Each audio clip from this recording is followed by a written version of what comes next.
So without further ado, I'd like to introduce today's speaker, Miss Natalie Fullenkamp. Natalie is a PhD candidate at the University of Mexico. Her work considers the sociology of health and illness.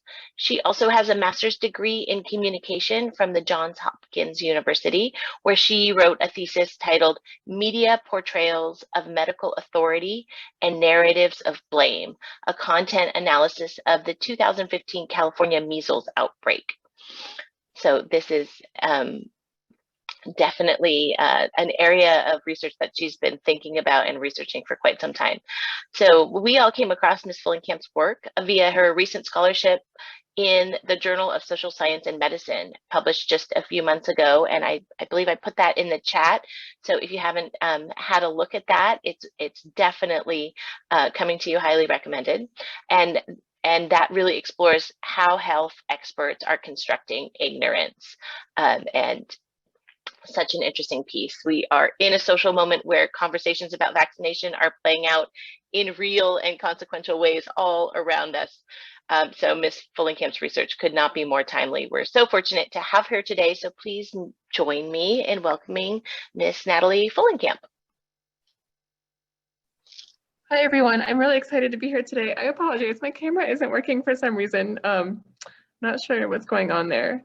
But at any rate, thank you so much for that lovely introduction. And thank you to everyone has been so nice that I've interacted with through this forum. So I'm excited to be here.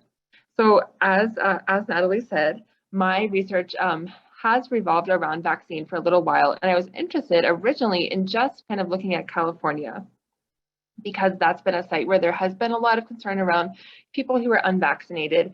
And I want to say kind of at the outset here, I feel like it's not my job to kind of adjudicate the vaccine debates and to make any kind of stance of take one side is better than the other. It's just my job to kind of observe what's happening and how things are playing out. And so I try not to play sides, I guess, is how I feel about it.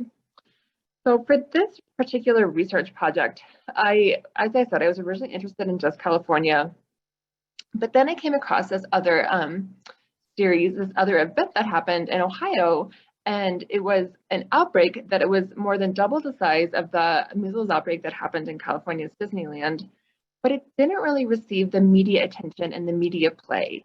And I was like, well, why is that? What's happening here? What's kind of the driving force?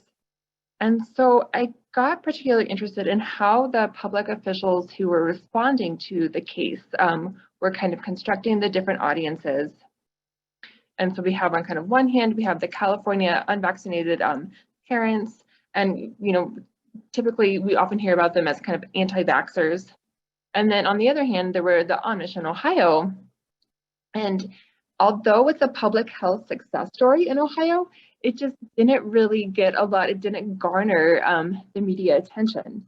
And so the driving force kind of behind this was, what's going on? How are audiences, how are the experts responding differently to distinct populations during public health concerns, kind of such as infectious disease outbreaks? And kind of what type of authority do these experts have? And so what I found was, well, we often think about experts kind of using their knowledge.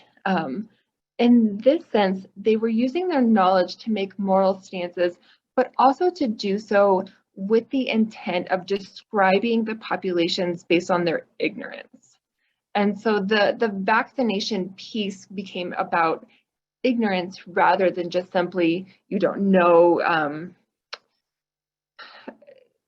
that there's some kind of knowledge deficit, perhaps, is another way to think about it. And the Amish themselves actually embody the knowledge deficit model. And so in this case, they were extremely collaborative, and they were really compliant with the public health officials. And there's a number of different ways in which this happened. So for example, they helped public health officials to disseminate information about the measles outbreak and kind of how to get vaccinated. And so I'm getting ahead of myself here. Let me back up a minute and say that one of the things about the two pieces that was really interesting was that in California, the outbreak occurred at Disneyland. And so we have this kind of leisure, this playground, as it were, for kind of kids and adults. And then the Amish in Ohio actually contracted measles when they went on a humanitarian trip to the Philippines. And so there's this great irony, I felt like, between the two cases. We have people who got sick when they were helping other people, essentially. And then on the other hand, you have people who are going to Disneyland and on vacation and becoming ill with measles. And the people who brought it back from the Philippines, it was also interesting in that they initially were diagnosed with dengue fever, and they were quite persistent actually in saying, oh, something else is going on. And so it was kind of the flip side of kind of like, it was the medical authorities' ignorance around, they didn't know how to perceive measles in the clinic because it's been so rare, and so it was missed initially.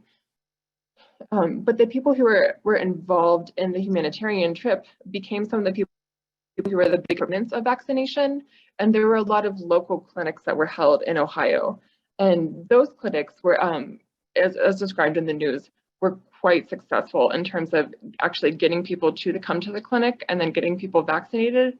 And kind of alternatively, in California, while clinics were held, they didn't have the same kind of high success rate in terms of getting people to the clinic. And in Ohio, there was a much more of a kind of a face-to-face, hands-on, as I said, collaborative effort that happened between the Amish and the public health officials. Whereas in California, there was much more of an othering that happened, and people were much more distant, and they sent kind of letters. Whereas in Ohio, they were going around and knocking on people's doors, and the Amish were helping out with this.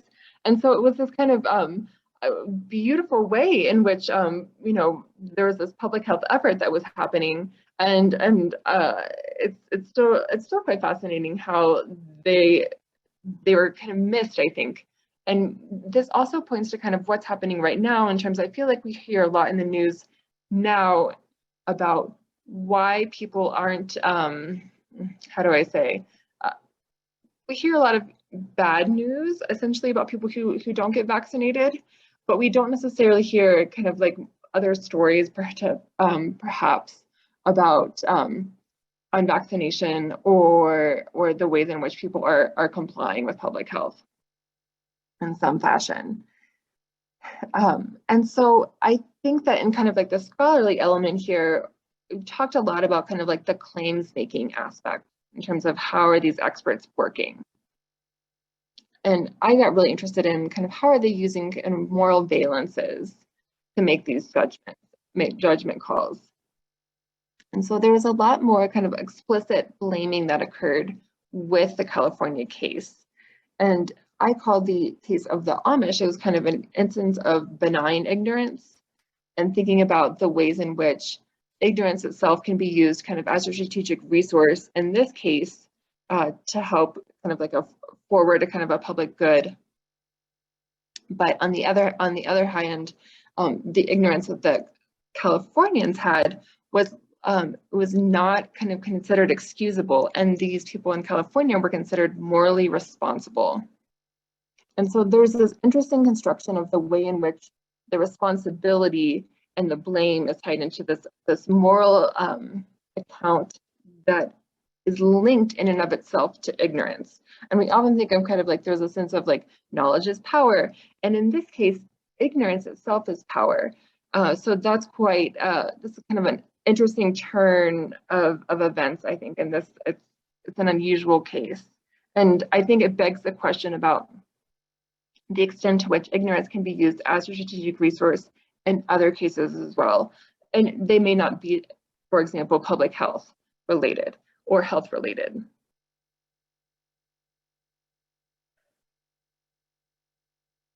And then I think the other piece I wanted to talk about a little bit was how this might relate to our kind of current set of events with coronavirus. And I'm interested to hear, I think Corey had mentioned this, that he felt that perhaps the Amish were being excused now in terms of kind of if there was a lack of vaccination. And so and that this piece of ignorance is largely like kind of there's a distinction between how it's perceived by experts and then how it's actually experienced on the ground.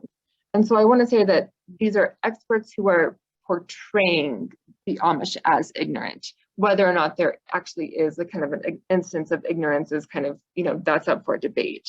This is kind of a, how are experts labeling people and kind of what nomenclature they're using in these cases.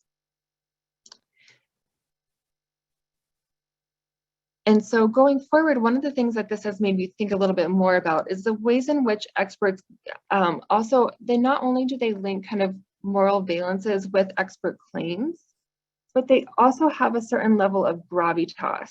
And I think that that's happening a lot right now with COVID in terms of the gravity with which these claims, be they moral or around ignorance, have is linked a lot to, so for example, with coronavirus, I think that people who are experts are given a lot more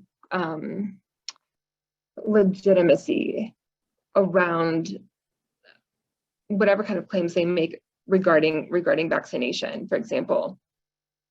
And we're not necessarily seeing that with someone who maybe has an alternate claim for some kind of alternative epistemology, and that's being discounted based on, for example, like that they are perceived as ignorance rather than kind of coming out of an alternative knowledge. And so I think that's the other piece, is there's knowledge is being portrayed as something of a monolith. And in fact, kind of perhaps there's kind of competing knowledges, and these competing knowledges are being portrayed as different types of ignorance. And there's more of a kind of dichotomy between knowledge and ignorance here that's going on, that we kind of perceive that's happening in the current vaccine debates.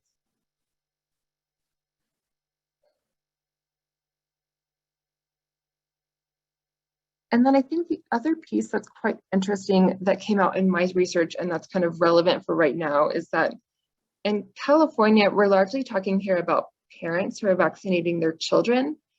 But in Ohio, with the Amish, there are many people who were adults who are being vaccinated. And I think it begs the question about kind of, as other people make decisions around your health or for your health, how do adults versus children respond? And how does, if someone else kind of makes this decision for you, how does that affect your future health outcomes or social health outcomes?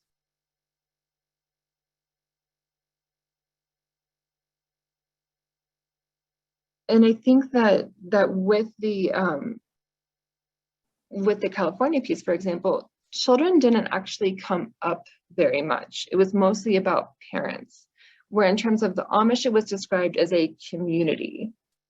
And the level in which the people were not only kind of excused in a kind of labeling fashion in the Amish community, but they were also able to participate in their regular activities. So for example, there was a livestock auction, and kind of rather than condemning the livestock auction and kind of telling the community that they were not allowed to have it because it was a public health risk, the public health officials chose to work with the community and allow the auction to occur, even though there was a measles outbreak. And they found this quite interesting in comparison to in California, there was, people were not allowed to go on play dates, and they introduced legislation so that children were not able to go to public schools without kind of a certain list of vaccinations. And so there's a sense in which there's a lot of exclusions that are being enforced because of a vaccination status and because of perceived ignorance that wasn't necessarily happening in the Amish. And so again, we have this kind of excusable versus not excusable. So one party should have known better, the other party didn't know better. So it's an interesting binary here, and I wonder to what extent these dynamics are playing out now, as we're kind of in the midst of a public health crisis or a global health crisis. And the other thing that I've kind of thought a little bit about, kind of as this research has come out, is the extent to which it's possible for adults now to have vaccine regret. kind of thinking about this children and adults and kind of the level of autonomy that people have in their choices. Right now, in terms of the public health response, I think there's a certain heroism that's being ascribed to vaccination. And I'm curious about alternative accounts, kind of thinking about the alternative epistemologies, and as that's being portrayed as ignorance. I'm wondering about other options, and before I'm speaking to this kind of moral responsibility, and with the vaccine regret, I feel like there might be a level of emotional accountability that's going on in the current situation. And I would be interested to hear what other people, what their thoughts are on this as well.